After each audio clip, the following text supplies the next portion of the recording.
So after sending out a survey to tens of thousands of grapplers throughout the world, the number one problem that people had with the bottom half guard was getting smashed. Now, getting smashed basically with an underhook and crossface. That is pretty much the number one problem that I noticed going through the answers of this survey. It was basically, I'm getting smashed. I'm getting smashed with a crossface. I'm getting smashed with an underhook. What can I do to stop from getting smashed? A bigger guy is smashing me. It was literally just on repeat. And it makes sense because this is actually one of the number one problems that people experience when they're playing the half guard. Now, I'm going to give you some solutions and hopefully they help you out. I'm also going to talk about how you can prevent it just from getting smashed in general. So let's get started.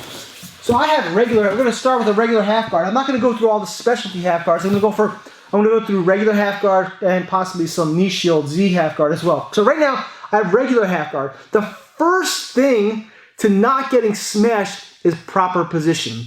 I would say the number one reason that people get smashed from the regular half guard is they're not on their side enough. Here, they're not here on their side enough, and also they're not protecting. They're not protecting their face. They're also not framing too. What happens is they kind of lean a little bit here. So they start angling, and the reason being is because they want to look at their opponent. Having the desire to look at your opponent backfires many times because me going here and even looking this way, it naturally makes me want to kind of like turn my shoulder a little bit. Here, I don't have to look at him.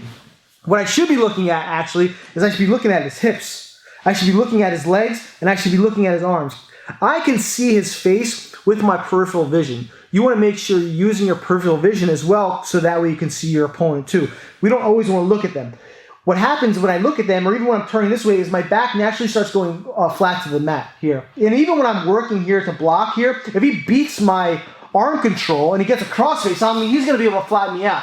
Which at this point now, it becomes much harder for me to deal with this particular situation. All right. So number one is we do not want to be angled down here. When we're angled down like this, it becomes much easier for them to flatten you out. And this is from the regular half guard, right? We don't have the knee shield yet. When we have the knee shield, depending on the scenario, we can angle a little bit more because now we have more of a barrier in front of them. So here, I'm here on my side. Also, I'm framing and I'm focusing on his arm here, like this. I'm not just here like this, I'm actually like this. I'm framing here like this. And my top hand is, my thumb is wrapped around his like tricep, almost in his armpit area. And my elbow is up a little bit, and this hand is more towards his wrist area, a little bit higher. I don't want to be all the way down to the wrist, because if he curls his wrist, then he has control. I'm a little bit higher. The reason being because now when he goes to curl his wrist, I actually can stop him a little bit more. Okay? I can still fight the bicep. Here. So I feel him curling his wrist. Look, I slide up to the bicep.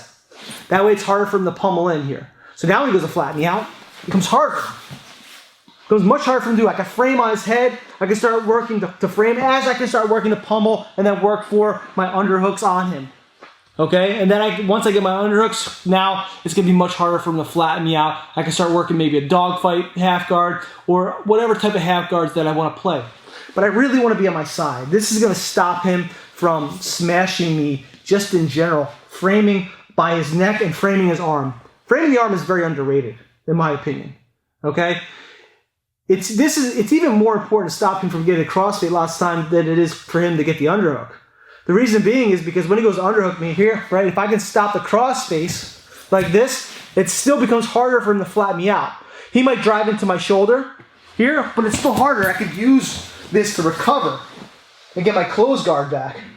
Stopping this crossface is very underrated, all right? A lot of people forget that the crossface many times is the reason that they are flattening you out. It doesn't matter how big the person is. We really want to stop this crossface. So a big focus for me is stopping this crossface. When you do that and you control this arm, you are going to stop your opponent lots of times from flattening you out. The same thing for working a Z half guard, whether we have the knee shield up or we have the knee shield down. Here, when he goes to flatten me out, which is regular, I'm still controlling here. Like this, keep going down. Here, I'm still controlling. It's going to be hard for him to do it when I'm controlling this arm, but I'm also on my side. Here, I'm not like this. Because now when I go to stop the crossface, it's going to be much harder.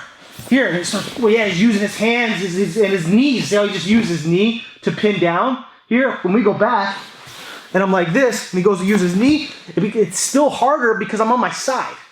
I can control. I could use this, and I can start coming through and start working my own underhooks on him.